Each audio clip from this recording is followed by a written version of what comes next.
Hi dears, എല്ലാവർക്കും നമസ്കാരം. Serial മാനിയ variety സ്റ്റോറീസിന്റെ ഏറ്റവും പുതിയൊരു വീഡിയോയിലേക്ക് എല്ലാവർക്കും സ്വാഗതം. അപ്പൊ ഞാൻ എത്തിയിരിക്കുന്നത് ചെമ്പനീർ പൂവ് സീരിയലിന്റെ ഇനി വരുന്ന ഒരു സൂപ്പർ ഹിറ്റ് വിശേഷമൊക്കെ ആയിട്ടാണ്. അങ്ങനെതാ നമ്മുടെ രേവതി ആണെങ്കിൽ രേവതിയുടെ വണ്ടി പോലീസുകാർ പൊക്കിക്കൊണ്ടുപോയി. അപ്പൊ നോ പാർക്കിങ്ങിൽ വണ്ടി പാർക്ക് ചെയ്തത് കൊണ്ടാണ് അവരത് വന്ന് എടുത്തുകൊണ്ട് പോയത്. അതുകൊണ്ട് തന്നെ രേവതിയും അതുപോലെ നമ്മുടെ സച്ചിയും കൂടി സ്റ്റേഷന്റെ വെളിയിൽ വെയിറ്റ് ചെയ്തുകൊണ്ട് നിൽക്കുമ്പം അകത്ത് മുഖ്യമായിട്ടുള്ള ഒരു ചർച്ച നടക്കുകയാണ്. മറ്റൊന്നുമല്ല, നമ്മുടെ നീലിമ നാട്ടിലെത്തിയല്ലോ. അപ്പൊ നീലിമയെ തന്ത്രപരമായിട്ട് നമ്മുടെ സുധിയും കൂടി പിടിച്ച് പോലീസിനെ ഏൽപ്പിച്ചിരിക്കുകയാണ്. അപ്പം ഈ വിചാരണയാണ് അതിനകത്ത് നടന്നുകൊണ്ടിരിക്കുന്നത്. ഇതൊന്നും അറിയാതെ നമ്മുടെ പാവം സച്ചിയും രേവതിയും കൂടി പുറത്ത് ഓരോ കാര്യങ്ങളും പറഞ്ഞ് ട്രാഫിക് പോലീസിനെയും വെയിറ്റ് ചെയ്ത് നിൽക്കുകയാണ്. അങ്ങനെ സ്റ്റേഷന്റെ അകത്താണെങ്കിലോ നമ്മളെ കാണിക്കുന്നത് സുധി ഓരോ കാര്യങ്ങളും പറയാണ്. അതെ, ഇവളെ എന്നെ പറ്റിച്ചു, ഇവളെ എന്നെ മാത്രമല്ല പറ്റിച്ചത്, ഇത്രയും കാലവും ഞാൻ ഇവളെ എത്രമാത്രം വിശ്വസിച്ചാണ് ജീവിച്ചതെന്നുള്ളതിന് എൻ്റെ വിശ്വാസം കൂടിയാണ് ഇവള് തകർത്ത് കളഞ്ഞത്. അങ്ങനെയുള്ള ഇവളെ എങ്ങനെയെങ്കിലും പൂട്ടിയേ പറ്റുള്ളൂ സാറേ. ഇവള് എൻ്റെ പണം തിരികെ തരണം. അപ്പം എന്ത് ചെയ്താൽ നമ്മുടെ നീലിമയാണെങ്കിലോ കാശ് തിരിച്ചു കൊടുക്കാനേ തയ്യാറാകുന്നില്ല. അവൾ അവളുടെ വക്കീലിനെ വെച്ച് സംസാരിക്കുകയാണ്. അതെ, ഇനിയിപ്പം പ്രത്യേകിച്ച് കാര്യങ്ങളൊന്നുമില്ല, നിങ്ങൾ സംസാരിക്കുന്നത് കൊണ്ടൊന്നും ഇനി ഒരു പ്രയോജനം ഉണ്ടാവാൻ പോകുന്നില്ല എന്നും പറഞ്ഞ് വക്കീലാണെങ്കിൽ നമ്മുടെ നീലിമയെ മാറ്റി നിർത്തി സംസാരിച്ചു. അതെ മേഡം, കുറച്ചൊക്കെ ഒരു ബുദ്ധിപരമായിട്ട് സംസാരിക്കണ്ടേ? ഇതിപ്പം എല്ലാ തെറ്റും മേഡത്തിന്റെ ഭാഗത്താണെന്നുള്ള രീതിയിലാണല്ലോ മേഡം തന്നെ സംസാരിച്ച് വെച്ചിരിക്കുന്നത്. എന്തിനാണ് ഇങ്ങനെ കുറ്റമൊക്കെ സമ്മതിച്ചത്? അതുകൊണ്ട് തന്നെ പോലീസുകാർ കേസ് ഫയൽ ചെയ്ത് കഴിഞ്ഞാൽ പിന്നെ മേഡത്തിന്റെ കാര്യം പോക്കാണ്. ഇന്നോ നാളെയോ കാനഡയിലേക്ക് പോകാനിരിക്കുന്നതല്ലേ. അപ്പം ഇങ്ങനെയൊക്കെ ആണെങ്കിൽ ഇനി മാഡത്തിന്റെ പോക്കേ മുടങ്ങിപ്പോവും. അതുകൊണ്ട് തന്നെ ഇവനുമായിട്ട് കോംപ്രമൈസ് ചെയ്യുന്നതായിരിക്കും ബെറ്റർ എന്നും പറഞ്ഞ് ആ സാർ ഒരു അഡ്വൈസ് കൊടുക്കുകയാണ്. പെട്ടെന്ന് തന്നെ നമ്മുടെ നീലിമയാണെങ്കിലോ, സാറേ എനിക്ക് കോംപ്രമൈസ് ചെയ്യാനൊന്നും പറ്റില്ല, ഞാൻ എത്രമാത്രം കഷ്ടപ്പെട്ടാണ് ഈ പൈസ ഉണ്ടാക്കിയതെന്ന് സാറിന് അറിയാവല്ലോ എന്ന് ചോദിക്കുമ്പം, എൻ്റെ പൊന്നു മാഡം, നിങ്ങളിവിടെ ഏതൊക്കെ രീതിയിൽ നടന്നു, എങ്ങനെയൊക്കെ ഉടായ്പ തരം കാണിച്ചിട്ടാണ് കാനഡയിലേക്ക് പോയതെന്നൊന്നും അറിയാത്തൊരു വക്കീലല്ല ഞാൻ. മാഡത്തിന്റെ എല്ലാ ഡീറ്റെയിൽസും അറിയാവുന്ന ഒരാൾ തന്നെയാണ് ഞാൻ. അതുകൊണ്ട് മേഡം ആ രീതിയിൽ എന്നോട് സംസാരിച്ചാൽ മതിയെന്നും പറഞ്ഞ് വക്കീൽ ഇച്ചിരി കടുപ്പത്തിൽ പറഞ്ഞു. അപ്പം പിന്നെ വേറെ മാർഗങ്ങളൊന്നും ഇല്ലെങ്കിൽ എന്നാ കോംപ്രമൈസ് ചെയ്യാമെന്നും പറഞ്ഞ് നീലിമ അങ്ങ് ചെല്ലുകയാണ്. അപ്പതാ ഇനി കൊടുക്കാനുള്ളത് 50 ലക്ഷം രൂപയാണ്. ആ 50 ലക്ഷത്തിന് 5 ലക്ഷം പലിശയും കൂടി ചേർത്ത് നമ്മുടെ ശ്രുതിയാണെങ്കിലോ 55 ലക്ഷം തന്നാൽ മാത്രമേ ഞങ്ങൾ ഈ കേസ് പിൻവലിക്കുകയുള്ളൂ. അതും മാത്രമല്ല, എവിടെയൊക്കെ ഒപ്പിടാൻ പറഞ്ഞാലും അത് കാശ് ഞങ്ങളുടെ അക്കൗണ്ടിലേക്ക് വരാതെ എങ്ങും ഞങ്ങൾ സൈൻ ചെയ്ത് തരില്ല എന്നും പറഞ്ഞ് ഒരേ നിർബന്ധം. അപ്പൊ പെട്ടെന്ന് തന്നെ പോലീസുകാരൻ പറയാണ്, മേഡം ഇനിയിപ്പോൾ ഇവരുടെ അടുത്ത് സംസാരിച്ച് നിന്നിട്ട് പ്രത്യേകിച്ച് കാര്യമൊന്നുമില്ല. ഇവിടെ കേസും പൊല്ലാപ്പും ഒക്കെ ആയിക്കഴിഞ്ഞാൽ നിങ്ങൾക്ക് തിരികെ കാനഡയിലേക്ക് പോകാൻ പറ്റില്ല. നിങ്ങളിപ്പം വന്നിരിക്കുന്നത് എന്തൊക്കെയോ ഒരു പ്രോപ്പർട്ടി മേടിക്കാനാണെന്നും അതുപോലെ തന്നെ ബിസിനസ്സിനുള്ള കാര്യത്തിനും ഒക്കെ ആണെന്നൊക്കെയല്ലേ പറഞ്ഞത്. അപ്പം നിങ്ങൾക്ക് തിരിച്ചങ്ങോട്ട് പോകാൻ പറ്റിയില്ലെങ്കിൽ അവിടെയുള്ള നിങ്ങളുടെ സകല സമ്പാദ്യങ്ങളും വേസ്റ്റായി പോവും. അതുകൊണ്ട് ഞങ്ങൾ പറയുന്നത് പോലെ തന്നെ 55 ലക്ഷം രൂപ അത് സുധിയുടെ അക്കൗണ്ടിലേക്ക് ഇപ്പം തന്നെ ട്രാൻസ്ഫർ ചെയ്തേക്കെന്ന് പറഞ്ഞു. അപ്പം നീലിമ മനസ്സില്ലാ മനസ്സോടു കൂടി അവിടെ ഇങ്ങനെ നിൽക്കുകയാണ്. ഈ സമയത്താണെങ്കിലോ നമ്മളെ കാണിക്കുന്നത് സച്ചിയും രേവതിയും ആണ്. സച്ചി ആണെങ്കിൽ പരിചയമുള്ളൊരു പോലീസുകാരനെ കണ്ടു. പുള്ളിക്കാരൻ്റെ അടുത്ത് പോയി സംസാരിച്ചു. അപ്പം സാറേ, ട്രാഫിക് പോലീസ് വന്നാൽ മാത്രമേ ഈ വണ്ടി പുറത്തിറക്കാൻ പറ്റുള്ളൂ, എന്തെങ്കിലും ഒന്ന് ചെയ്ത് സഹായിക്കാവോ എന്ന് ചോദിക്കുമ്പം, എൻ്റെ സച്ചി ഇത് പണ്ടത്തെ പോലെയുള്ള രീതികളൊന്നും അല്ല, ഇപ്പം എല്ലാ കാര്യങ്ങളും സ്ട്രിക്റ്റ് ആണ്.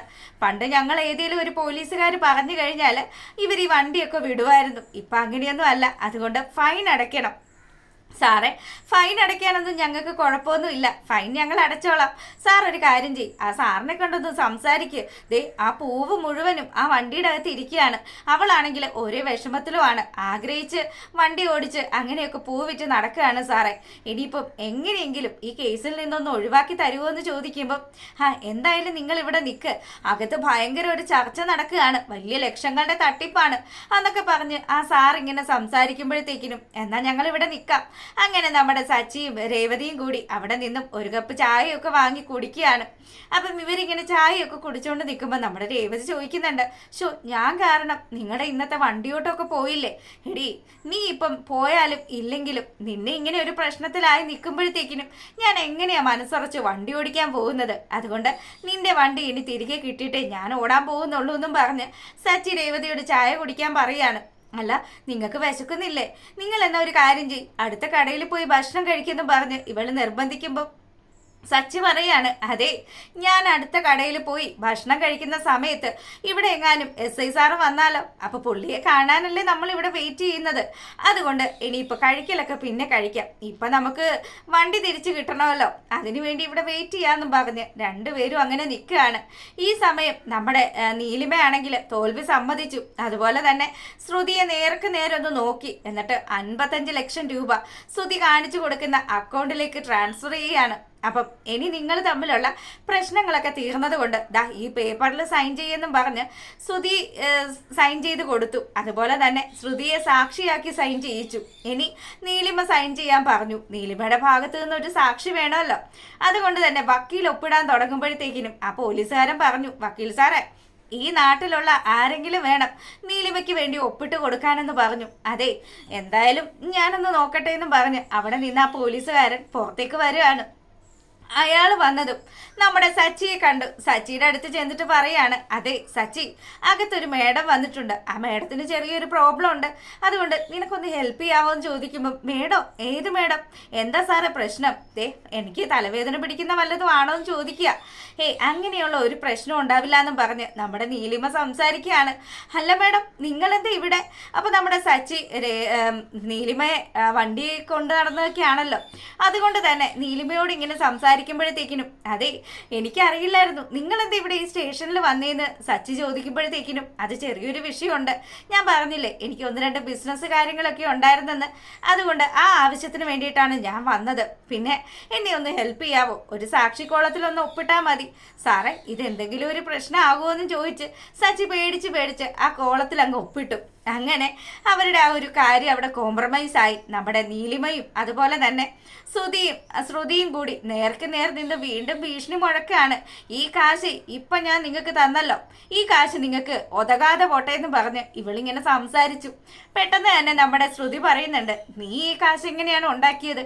എന്തായാലും നിന്റെ ശാപവാക്കുകളൊന്നും ഞങ്ങൾക്ക് ഫലിക്കില്ല എന്നും പറഞ്ഞ് ഇവർ രണ്ടുപേരും അങ്ങോട്ട് പോവാണ്. കാശ് കിട്ടിയ സന്തോഷത്തിലാണ് നമ്മുടെ ശ്രുതി ഉള്ളത്. പിന്നീടാണെങ്കിലോ ട്രാഫിക് പോലീസ് വന്ന പാടെ തന്നെ സച്ചിയും രേവതിയും ഇവർ വന്നതുപോലും അറിയാതെ ആ റൂമിലേക്ക് കയറി അവരുടെ വണ്ടി ഇറക്കാനുള്ള കാര്യങ്ങളൊക്കെ ചെയ്യുകയാണ്. പിന്നീടാണെങ്കിൽ നമ്മുടെ ശ്രുതിയും കൂടി നേരെ പോകുന്നത് കാനഡയിലേക്ക് ജോലിയൊക്കെ ശരിയാക്കാൻ വേണ്ടി.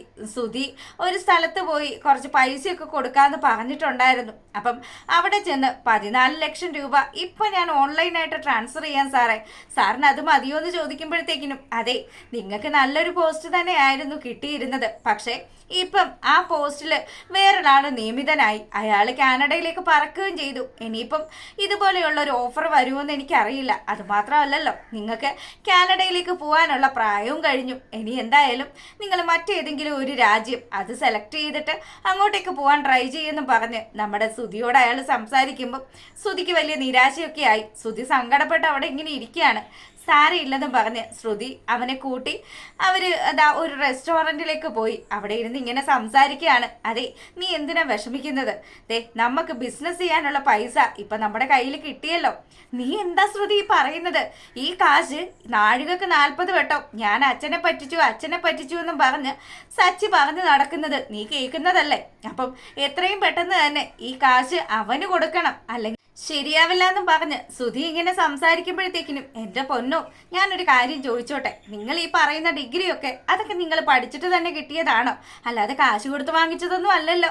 അതെന്താ നീ അങ്ങനെ ചോദിച്ചതെന്നും പറഞ്ഞ് ശ്രുതിയോട് ഇങ്ങനെ ചോദിക്കുമ്പോഴത്തേക്കിനും, അതെ, എനിക്കൊരു സംശയം, നിങ്ങൾക്ക് തീരെ ബുദ്ധിയില്ലല്ലോ, ഇത് ഞാൻ തന്ത്രപരമായിട്ട് ഇടപെട്ടത് കൊണ്ട് മാത്രം കിട്ടിയതാണ്, അല്ലായിരുന്നെങ്കിൽ കേസൊന്നും ഇല്ലാന്നും പറഞ്ഞ് നിങ്ങൾ ഒപ്പിട്ട് കൊടുത്തിട്ട് നിങ്ങൾ അവിടെ നിങ്ങൾ പോന്നേനെന്നും പറഞ്ഞ് നമ്മുടെ ശ്രുതിയാണെങ്കിൽ ശ്രുതിയെ കളിയാക്കുക. ആഹാ, അപ്പൊ അങ്ങനെയൊക്കെ ആണല്ലേ, എന്തായാലും ഫുൾ ക്രെഡിറ്റ് നിനക്ക് തന്നെയാണെന്നും പറഞ്ഞ് നമ്മുടെ ശ്രുതിക്ക് ക്ഷയിക്കാണ്ട് കൊടുക്കുകയാണ്. അങ്ങനെ അവർ ആ കാശ് തിരിമറി ചെയ്യാനുള്ള ഒരു ചെറിയ പ്ലാന് അവിടെ നടപ്പാക്കുന്നത് കാണിച്ചുകൊണ്ടാണ് ആ ഒരു എപ്പിസോഡ് വൈൻഡപ്പ് ആകുന്നത്. അപ്പം നിങ്ങൾക്ക് ഇഷ്ടപ്പെട്ടു കഴിഞ്ഞാൽ സബ്സ്ക്രൈബ് ചെയ്യാൻ മറക്കരുത് കേട്ടോ. അപ്പം എല്ലാവർക്കും നല്ലൊരു ദിവസമൊക്കെ ആശംസിക്കുകയാണ്. താങ്ക്